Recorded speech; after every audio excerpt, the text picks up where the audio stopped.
शिवाय नमस्तुभ्यं। बुधवार की प्रदोष पड़ती है तो शिव रजत भवन में निवास करते हैं। बुधवार की प्रदोष कामना की पूर्ति करते हैं। सब जगह भटक ली है। शिव महापुराण के अंदर लिखा है, श्री शिवाय नमस्तुभ्यम बोलने वाले के मुख का दर्शन कर लो तो 1000 अश्वमेध यज्ञ का फल मिल जाता है। तो श्री शिवाय नमस्तुभ्यम बोलकर जब ये इतने जाते होंगे, इनके चरण की जब धूल उड़ती होगी तो हमारे परिवार का और हमारा कल्याण और गांव का कल्याण तो वैसे ही हो जाए।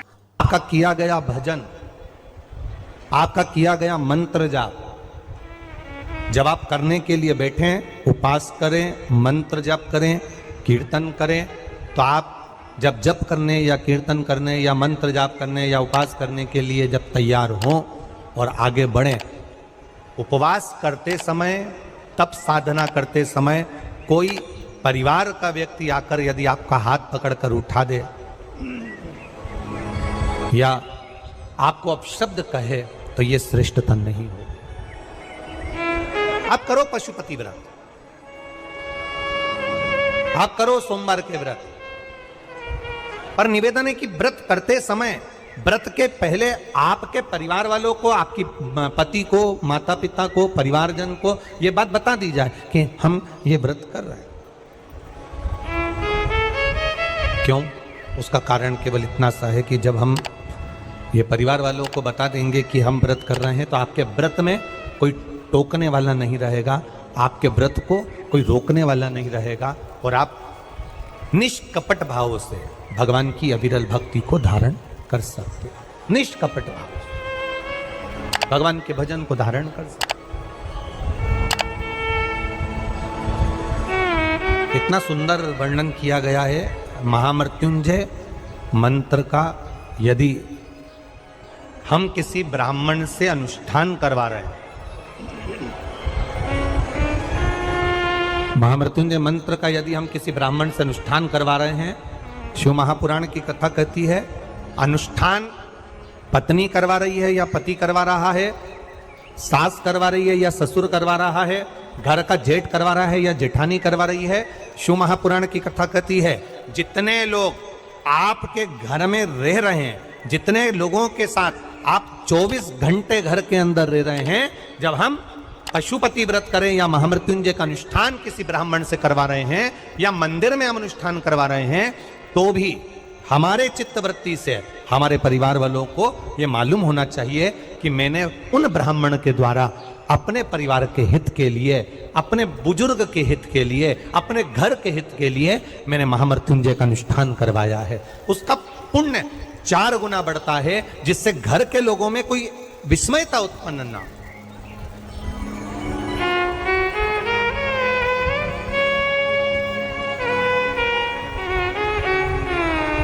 हमारे भीतर कोई विस्मयता उत्पन्न ना हो, हमारे मन के भीतर कोई भेदभाव उत्पन्न ना हो।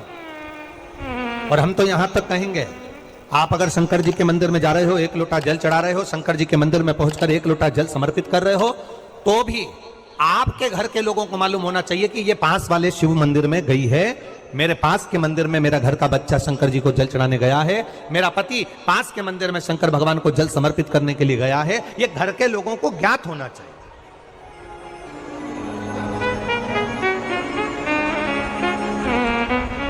घर के लोगों को ये मालूम होना चाहिए कि ये पास के मंदिर में मेरी धर्म पत्नी गई है, पास के मंदिर में मेरे माता पिता गए, पास के मंदिर में मेरे परिवार के लोग गए। ये आपकी चित्तवृत्ति में और परिवार की चित्तवृत्ति में ये बात रहना चाहिए, छुपा कर नहीं जाना।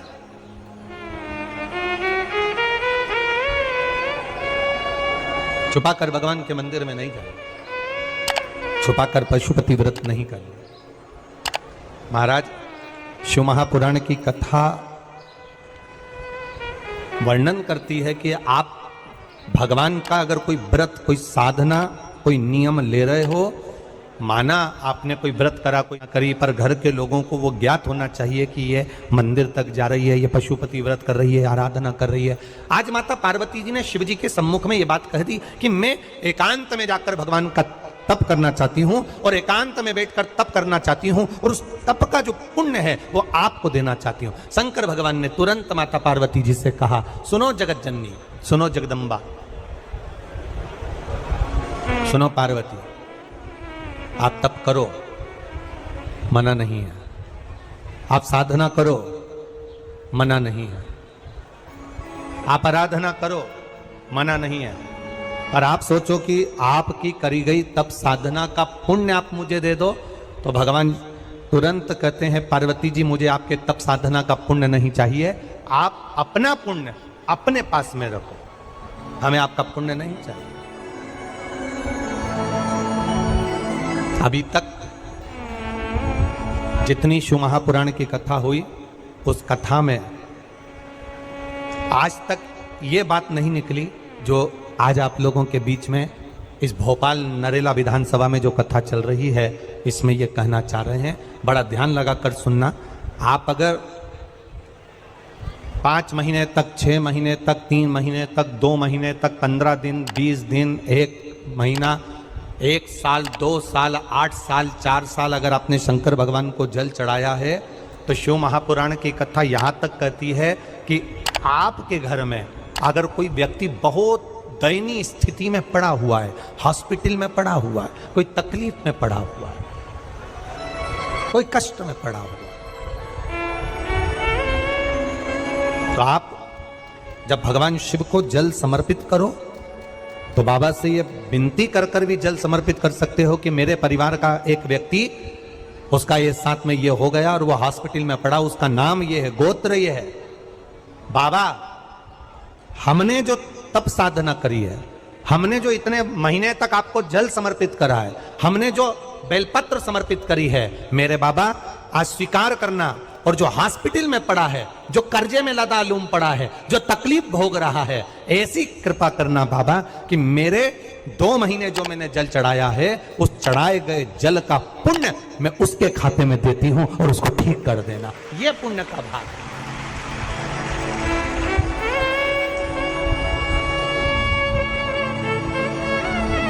ये पुण्य का भाग है।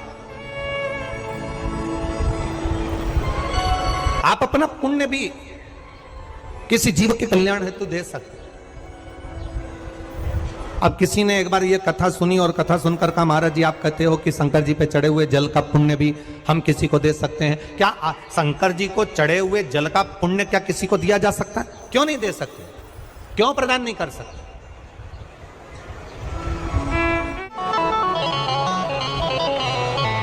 एक पुण्यता अपने भीतर एक विचार फिर करिएगा। बड़े बड़े सावधानी की कथा है। आप लोग सोचो कि यह कथा यहाँ से सुनी, यहाँ से निकाल दी, बच्ची कुची थी, कपड़े में झटकार दी। यहाँ कथा अगर सुनने के लिए आए हो तो थोड़ा दिल लगाकर सुनना, मन लगाकर सुनना। हो सकता है एलईडियाँ थोड़ी बंद चालू हो, मना नहीं है, पर माइक की व्यवस्था आपके पास में है तो दिल लगाकर सुनो। जहाँ मौका मिल जाए वहाँ बैठकर अपना चित्त लगाकर सुनना, क्योंकि 3 घंटे में से केवल 2.5 घंटा आपको प्राप्त होता है। बाकी का पूरा समय आप लोग यहाँ सुबह 6 बजे से रात को 3 बजे से 4 बजे से इस कथा का इंतजार करते हो। शायद दुनिया की पहली कथा होती है शिव महापुराण की कथा, जिसको लोग रात को 4-4 बजे से 3-3 बजे से जगह संभाल कर बैठकर कथा सुनते हैं। तपती हुई धूप, भयंकर गर्मी, 2 किलोमीटर दूर तक पैदल चलकर आना और बैठने के लिए इतना 8-8, 9-9 पंडाल लगाए घर पर, 9-9 पंडाल भी फुल हैं। उन पंडालों में जगह नहीं। धूप में छाता पकड़ना, चादर पकड़ना, साड़ी पकड़ना और उसको पकड़कर बैठे रहना। तपती हुई धूप में जहां तहां बैठकर कथा सुनना, ये दुनिया की पहली कथा है जिसको लोग कभी भूल नहीं पाएंगे कि इतनी धूप में भी लोग कथा सुन सकते। इतनी धूप, इतनी गर्मी, और केवल एक जगह नहीं, जहां शिव महापुराण की कथा का रसतत्व होता है वहां लोग इंतजार करते हैं 3-3 बजे तक। इसको छूटने मत देना। करण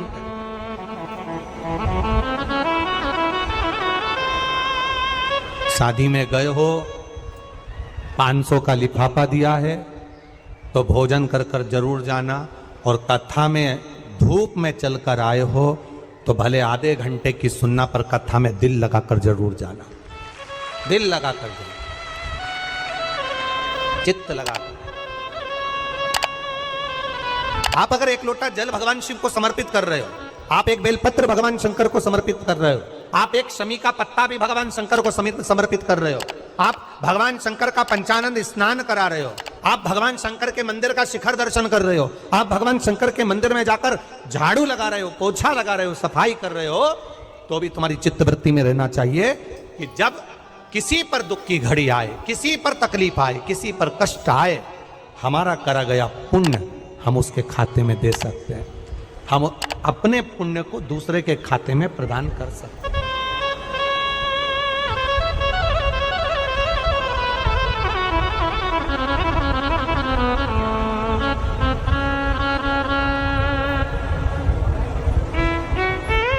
बेलपत्र जरा ध्यान देना हो, ये बेलपत्र जो होता है, इस बेलपत्र पर कभी कभी आपने देखा होगा कि कई लोग बीच वाले पत्ते पर चंदन लगा देते हैं। ये जो बीच का पत्ता होता है, इस पर लोग चंदन लगा देते हैं। शिव महापुराण की कथा कहती है,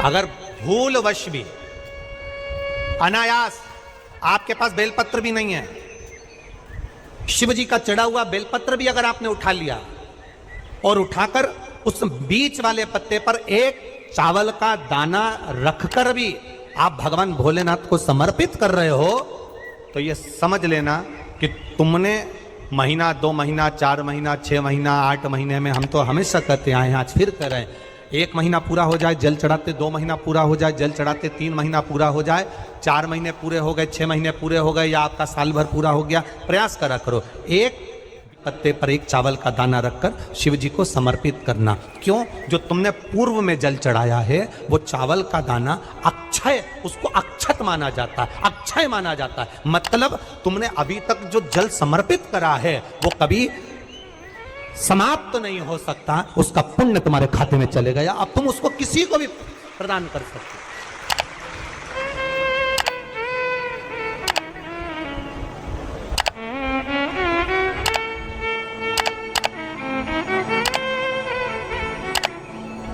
बहन भाई को तिलक करती है रक्षाबंधन पर, माथे पर तिलक लगाने के बाद में चावल लगाती कि नहीं लगाती?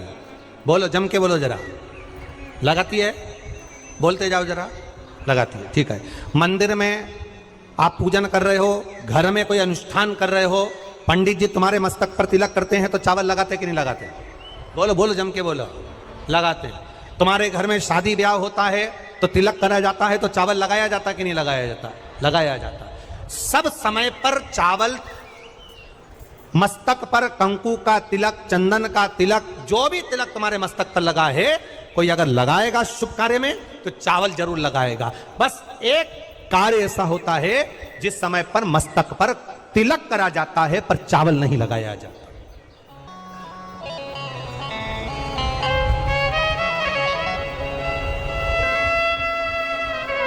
एक समय ऐसा होता है जिस समय तिलक करा जाता है पर चावल नहीं लगाया जाता। चावल का मतलब है अक्षय, मतलब बार बार भगवान ऐसा मौका लाए, बार बार भगवान ऐसी कृपा करे कि तुम ऐसा अनुष्ठान करते रहो, पुण्य करते रहो, सत्कर्म करते रहो, 16 सोमवार के व्रत करते रहो, चतुर्थी के व्रत करते रहो, तुम छठ की पूजन करते रहो, तीज का व्रत करते रहो, सोमवार का व्रत करते रहो, तुम्हारे घर में हमेशा ऐसे शुभ कार्य होते रहे। केवल अक्षय, अक्षत एक जगह पर नहीं लगाया जाता।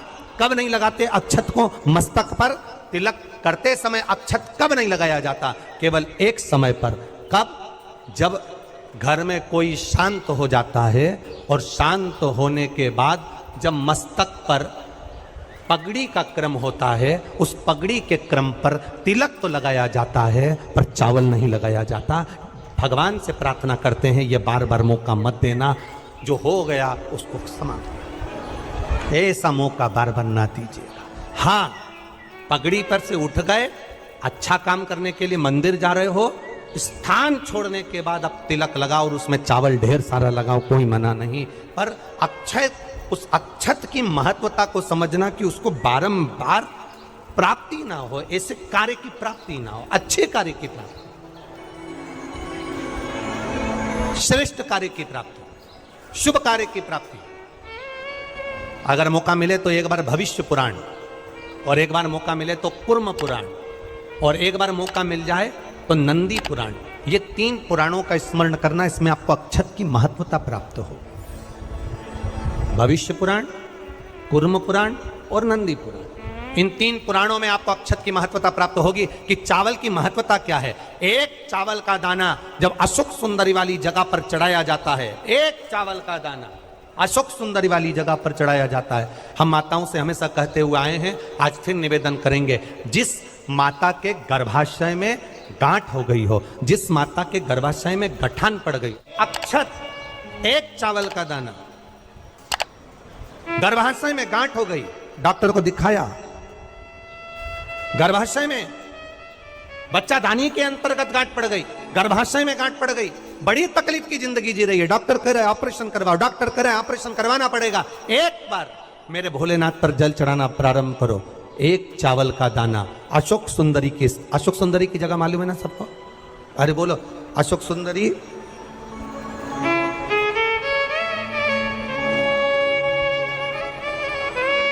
जैसे ये शिवलिंग, ये जलाधारी गोल माता पार्वती जी का हस्त कमल, यहां से जो जल बहता है, इधर गणेश जी का सीधे हाथ पर स्थान, इधर कार्तिकेय जी का स्थान, बीच में मोटी सी एक लाइन होती है शिवलिंग के सामने, वो अशोक सुंदरी का स्थान। कई बार वहां सांप बना होता है, कई बार अशोक सुंदरी का स्थान बना होता है। ये शिवलिंग, पार्वती जी का हस्त कमल, गणेश जी का स्थान, षडानंद कार्तिकेय जी का स्थान, बीच में अशोक सुंदरी का स्थान, ऊपर से जो बूंद बूंद पानी गिर रहा है वो शंकर भगवान की 5 लड़कियां, जया, विषहरा, शामरीबारी, दौतली और देव, ये शंकर जी की 5 बेटियां ऊपर से जल गिरा रही। तो अशोक सुंदरी वाली जो स्थान होता है, जब आपके गर्भाशय में या शरीर में पुरुष हो, स्त्री हो, जिसके पूरे शरीर में कहीं पर भी गांठ पड़ गई हो और गल ना रही हो, एक चावल का दाना अशोक सुंदरी वाली जगह पर चढ़ाना प्रारंभ करो, शिव जी पे जल चढ़ाना प्रारंभ करो, उस जल का आचमन करना प्रारंभ करिए। आप 3 महीना, 4 महीना, 5 महीना करते रहो, उसके बाद जांच जरूर करवाना हॉस्पिटल में जाकर कि गांठ गली कि ना गली। पर विश्वास रख, भरोसो दृढ़ इन चरणन करो, श्री वल्लभ नक चंद्र छटाबिन सब जग माही अंधेरो। भरोसा मूर्ण होना चाहिए, भरोसा मूल हो। हमारा अगर विश्वास नहीं है तो फिर भगवान भी नहीं है। मानो तो मैं गंगा मां हूं, ना मानो तो बहता। आपका अगर भरोसा कहता है कि मैंने जल चढ़ाया और मेरा महादेव सुनेगा, आपने सोच लिया कि मेरा महादेव सुनेगा, महादेव सुनेगा। और आपने अंदाजा लगा, कई लड़कियां जब शादी करती हैं तो पहले से गलत सोच बनाकर आती हैं कि सास तो डेंजर होती है। कईयों के मन में भाव आता है सास बुरी होती है, सास अपशब्द कहती है, सास गाली देती है। कई लोगों से सुना, जिससे मिलो उसकी सास ऐसी हो गई, कोई ने कहा हमारी सास ऐसी थी। लड़कियों ने अपनी चित्तवृत्ति में भर लिया कि सास बुरी होती है। जब चित्तवृत्ति में भर लिया कि सास बुरी होती है तो वो कितने भी अच्छे घर में चली जाए, उसको सास बुरी ही लगेगी, ये निश्चित है। और अगर आपने मन में सोच लिया कि जो किस्मत में लिखा होगा देखा जाएगा, संसार सागर में जन्म लिया है, सुख दुख चलता रहता है। अगर कोई बेकार भी मिल गया ना तो अपना स्वभाव से मैं उसको अच्छा बना लूंगी, मुझ में वो क्वालिटी है तो वो अच्छा हो जाए। आप पहले से विचार कर लीजिए। आज के जमाने में लोगों को ना तो लिखना आता है ना विचार करना आता है। एक फेसबुक पर हमको तो आशीष ने बताया, एक फेसबुक पे लिखा हुआ था, एक फेसबुक पर किसी ने लिखा था, आज पुत्र रत्न की प्राप्ति हुई, सभी मित्रों का आभार। क्या लिखा था फेसबुक पे? अरे बोलो तो जम के, आज मेरे घर पुत्र रत्न की प्राप्ति हुई, सभी मित्रों का आभार। अब मित्रों का आभार क्यों दे रहा है? पुत्र तेरा है कि मित्रों का है?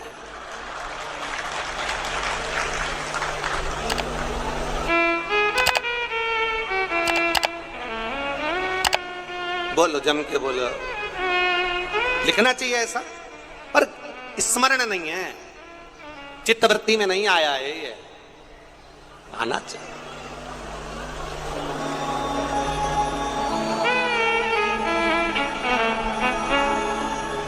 चित्तवृत्ति में आना चाहिए। आप क्या कर रहे हो, आप क्या प्रदान कर रहे हो, क्या लिख रहे हो, क्या बोल रहे हो, आपकी चिदानंद वृत्ति में यह आना चाहिए कि आप क्या कर रहे हो। आज मेरे यहां पुत्र रत्न की प्राप्ति हुई, सारे मित्रों का क्या लिखा है तुमने, क्या प्रदान किया तुमने, विचार करो।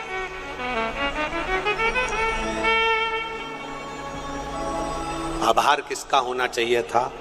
आज मेरे घर पुत्र रत्न की प्राप्ति हुई, महादेव आपका आभार, आपकी कृपा, आपकी दया, आपकी करुणा, जो ये पुत्र रत्न की प्राप्ति मेरे घर में हो गई, ये आपकी करुणा से हुई, ये आपकी उदारता से हुई।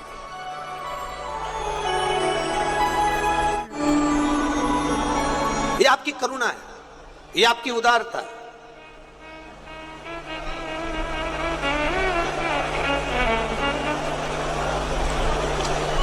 ये कथा